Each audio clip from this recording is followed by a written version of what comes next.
Malgré les difficultés endémiques à une région comme la nôtre, où évidemment la langue anglaise c'est la langue principale, le français a réussi à survivre, mais à peine.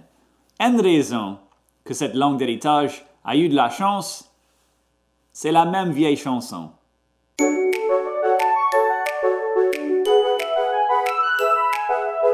Hey Bug, passe le tac-tac. Heureusement pour nous autres, et surtout heureusement pour moi en tant que musicien, la langue française a obtenu le statut de résident permanent dans la musique traditionnelle de la Louisiane. On a en grande partie la musique à remercier pour avoir gardé vivant le français en Louisiane.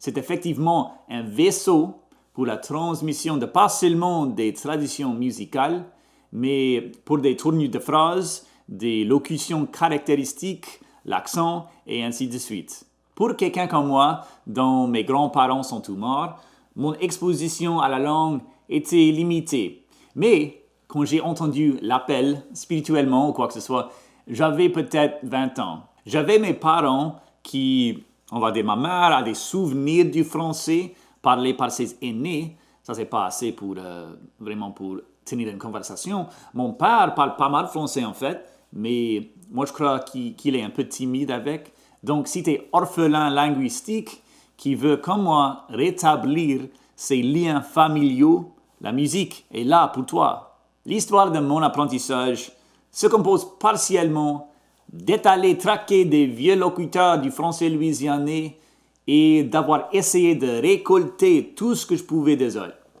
J'ai appris une chose, c'est que des fois, il peut s'avérer dur de gagner la confiance de certaines personnes pour cause de la nature chargée d'émotions de la langue française pour les autres. Et de plus, c'est possible que ça fait un bon bout de temps que cette personne n'a pas parlé français, donc il faut procéder avec prudence et avec patience.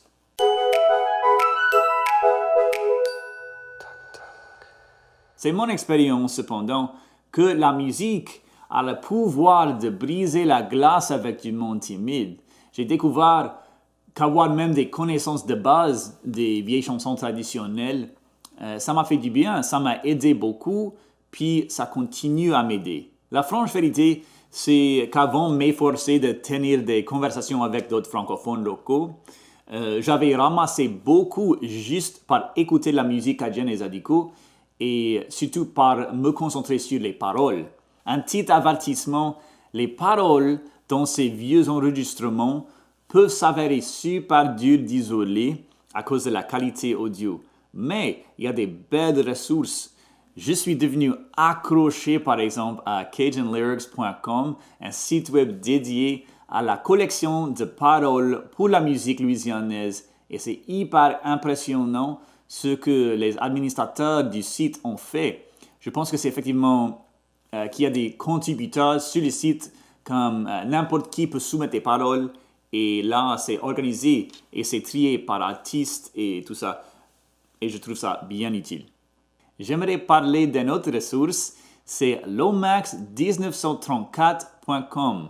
Lomax fait référence à John Lomax et son fils Alan, qui étaient tous les deux folkloristes et d'une certaine façon musicologues, qui usaient la technologie d'enregistrement disponible à l'époque, la première moitié du XXe siècle, pour aller sur le terrain, dans la campagne, surtout dans le sud des États-Unis, pour enregistrer des raconteurs et des chanteurs, chez eux typiquement, et la majeure partie de ces trouvailles ont été archivées dans la bibliothèque du Congrès.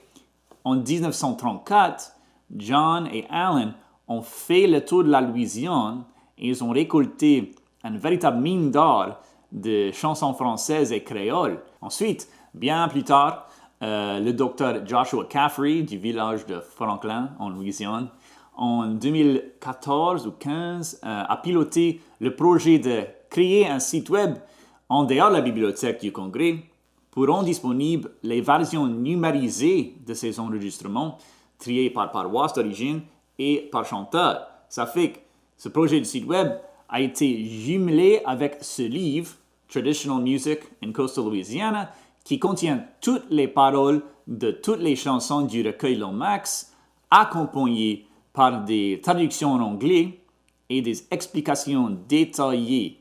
C'est incroyable et ça déchire, c'est super utile comme outil d'apprentissage et le recueil Lomax lui-même, c'est un document approfondi et diversifié du français louisianais et du Kouribini, c'est-à-dire le créole de la Louisiane. Ok, ça a été juste un petit aperçu du lien entre la musique et la réacquisition de la langue française d'après mon expérience. J'espère que vous autres allez avoir l'opportunité de profiter de ces ressources. Jusqu'à la prochaine fois, soignez-vous autres.